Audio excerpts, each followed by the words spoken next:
ലിസ്ബത്ത് വെല്ലേക്ക് എല്ലാവർക്കും സ്വാഗതം. ഇന്നത്തെ എൻ്റെ വീഡിയോ കണ്ണൂരപ്പമാണ്. ഇത് കണ്ണൂർക്കാരുടെ സ്പെഷ്യൽ അപ്പമാട്ടോ. ഇപ്പോൾ പലർക്കും ഇതിനെപ്പറ്റി അറിയുന്നുണ്ടാവില്ല. അപ്പോൾ അറിയില്ലാത്തവർക്ക് വേണ്ടിയിട്ടാണ് ഇന്ന് ഞാൻ ഈ അപ്പം തയ്യാറാക്കാൻ പോകുന്നത്. ഇത് നല്ല ടേസ്റ്റുള്ളൊരു അപ്പം കേട്ടോ. അപ്പോൾ എന്തായാലും നിങ്ങളിതൊന്ന് ട്രൈ ചെയ്ത് നോക്കണം. ഇൻഗ്രീഡിയൻസ് എന്തൊക്കെയാണെന്ന് പറയാം. ഞാൻ അരക്കപ്പ് അരിക്കാട്ടോ ഉണ്ടാക്കുന്നത്.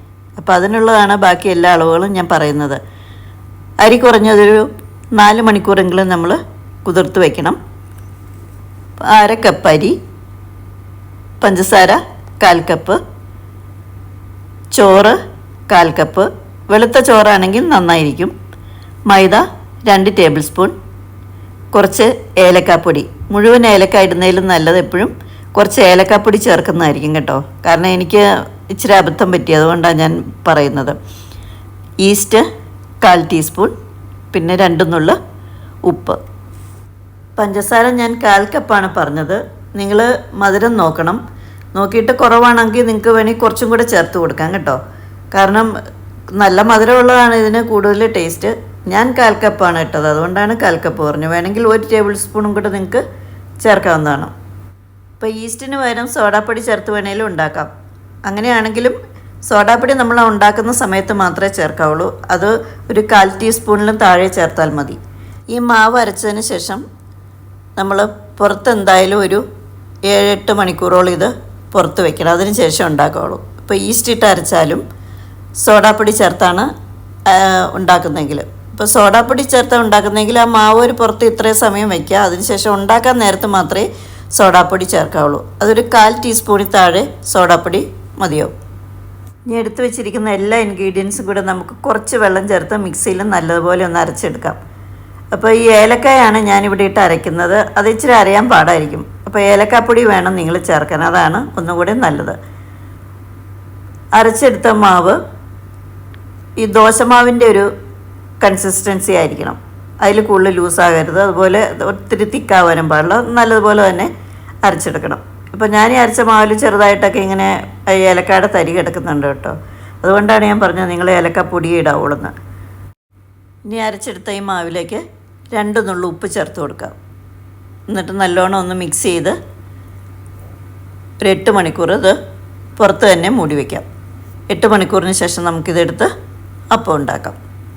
ഇനി അപ്പം ഉണ്ടാക്കുന്ന സമയത്ത് വെള്ളം കൂടിപ്പോയെന്നോ അല്ലെങ്കിൽ കുറച്ച് മയം കൂടിയാൽ ഇത് ചിലപ്പോൾ ഇങ്ങനെ ശരിയാവത്തില്ല. അങ്ങനെ എങ്ങാൻ സംഭവിക്കുകയാണെങ്കിൽ നിങ്ങൾക്ക് അപ്പത്തിൻ്റെ ഇടിയപ്പത്തിൻ്റെയൊക്കെ പൊടി വീട്ടിലുണ്ടെങ്കിൽ അത് കുറച്ച് ചേർത്ത് കൊടുത്താൽ മതി. എന്നിട്ട് ഒരു 10 മിനിറ്റോടെ കഴിഞ്ഞിട്ട് അത് ചുട്ടെടുക്കാം. അപ്പം മാവ് അരച്ച് വെച്ചിട്ട് 8 മണിക്കൂറായി. ഇപ്പോൾ ഒത്തിരി ഇങ്ങനെ പതഞ്ഞ് പൊങ്ങി വരണമെന്നൊന്നുമില്ല കേട്ടോ. ആ മാവ് ചെറുതായിട്ടൊന്ന് പൊങ്ങിയാൽ മതി. മാവ് നല്ലതുപോലെ ഇളക്കണം. അതുപോലെ നമ്മൾ ഓരോ പ്രാവശ്യം ചുടുമ്പോഴൊന്ന് ഇളക്കിയിട്ട് വേണം നമ്മൾ മാവ് കോരിയടിക്കേണ്ടത്. ഇനിയിപ്പോൾ ഇത് ചുടാനായിട്ട് നമുക്ക് ഏത് ഓയിലാണെങ്കിലും ഉപയോഗിക്കാം, എന്തായാലും കുഴപ്പമില്ല. ഞാനിവിടെ എടുത്തിരിക്കുന്നത് കോൺ ഓയിലാണ്. ഓയിൽ ചൂടായിട്ട് വേണം മാവ് ഒഴിക്കാൻ, പക്ഷേ ഓവറായിട്ട് ചൂടാവരുത്. ചൂടായാൽ അത് പെട്ടെന്ന് കരിഞ്ഞു പോകും. മാവ് കോരി ഒഴിച്ച് കഴിഞ്ഞ് അതിൻ്റെ കളറ് മാറുന്നതിന് മുന്നേ തന്നെ നമ്മൾ മറിച്ചിടണം. ഈ കണ്ണൂരപ്പത്തിൻ്റെ പ്രത്യേകത എന്ന് വെച്ച് കഴിഞ്ഞാൽ ഒരു സൈഡ് വൈറ്റായിട്ടിരിക്കണം, ഒരു സൈഡ് നല്ല മുരിഞ്ഞിരിക്കണം, ബ്രൗൺ കളറായിട്ട് വരും. അങ്ങനെയാണ് ആ കണ്ണൂരപ്പത്തിൻ്റെ ഒരു സ്റ്റൈല്. അപ്പോൾ ആ രീതിയിൽ വേണം നമ്മളിത് ഉണ്ടാക്കാനായിട്ട്. ഫ്ലെയിം എപ്പോഴും മീഡിയത്തിലേ ഇടാവുള്ളൂ, അതിലൊട്ടും കൂടരുത്. ഇപ്പോൾ ഓയിലൊക്കെ ഇവിടെ ചൂടായിട്ടുണ്ട്. ഇനി നമുക്ക് മാവ് കോരി ഒഴിക്കാം. നിങ്ങൾക്ക് വലിയ അപ്പം വേണമെന്നുണ്ടെങ്കിൽ അത് നിറയെ തന്നെ മാവ് ഒഴിക്കണം. എന്ന് വെച്ചാൽ നിറഞ്ഞിങ്ങനെ വെളിയിലേക്ക് പോകരുത്, അതനുസരിച്ചുള്ള മാവ് ഒഴിച്ചു കൊടുക്കാം. ഞാനിവിടെ കുറച്ച് ചെറിയ അപ്പം ഉണ്ടാക്കുന്നത്, അതുകൊണ്ട് ഒരു 3/4 ഭാഗമൊക്കെ ഞാനിതിൽ മാവ് ഒഴിക്കുന്നുള്ളൂ. നമ്മൾ ഈ മാവ് ഒഴിക്കുമ്പോൾ തന്നെ ഇത് തന്നെ ഇങ്ങനെ കമന്ന് വരും.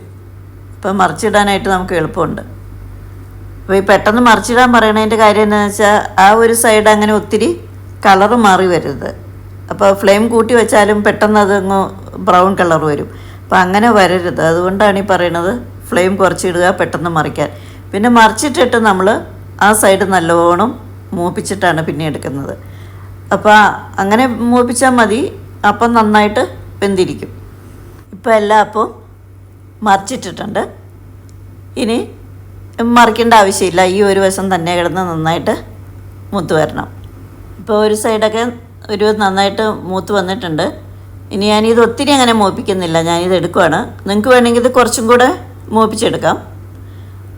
അപ്പോൾ ഇനി ഞാനിത് കോരിയെടുക്കുകയാണ്. ഇനി ബാക്കിയിരിക്കുന്ന മാവും ഇതുപോലെ തന്നെ നമുക്ക് ചുട്ടെടുക്കാം. ഇപ്പോൾ ഞാൻ പറഞ്ഞില്ല, അരക്കപ്പം കൊണ്ട് ഉണ്ടാക്കുകയാണെങ്കിൽ ഒരു 15 അപ്പോളം നമുക്ക് കിട്ടും. ഇപ്പോൾ രണ്ടാമത്തെ ട്രിപ്പും മൂത്ത് തുടങ്ങിയിട്ടുണ്ട്. ഇനി ഇത് കോരിയെടുക്കാം. ഇതാണ് ഞാൻ ചുട്ടെടുത്ത അപ്പം. അപ്പോൾ നിങ്ങൾക്ക് വേണമെങ്കിൽ ഇതിലും വലിപ്പത്തിലുണ്ടാക്കാം. ഒരു സൈഡ് വേണമെങ്കിൽ കുറച്ചും കൂടെ മുരിച്ചിട്ടും എടുക്കാം.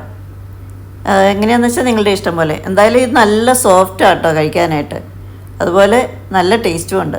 അപ്പോൾ തീർച്ചയായിട്ടും നിങ്ങളിതൊക്കെ ഒന്ന് ട്രൈ ചെയ്ത് നോക്കണം. ഇങ്ങനെ കണ്ണൂരപ്പം റെഡി ആയി കഴിഞ്ഞു.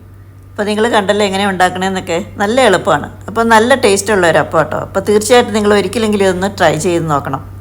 ഇന്നത്തെ വീഡിയോ എല്ലാവർക്കും ഇഷ്ടമായെന്ന് ഞാൻ വിചാരിക്കുന്നു. അപ്പോൾ എല്ലാവരും എൻ്റെ ചാനൽ കാണണം, സപ്പോർട്ട് ചെയ്യണം. പുതിയ വീഡിയോയുമായി വീണ്ടും കാണാം.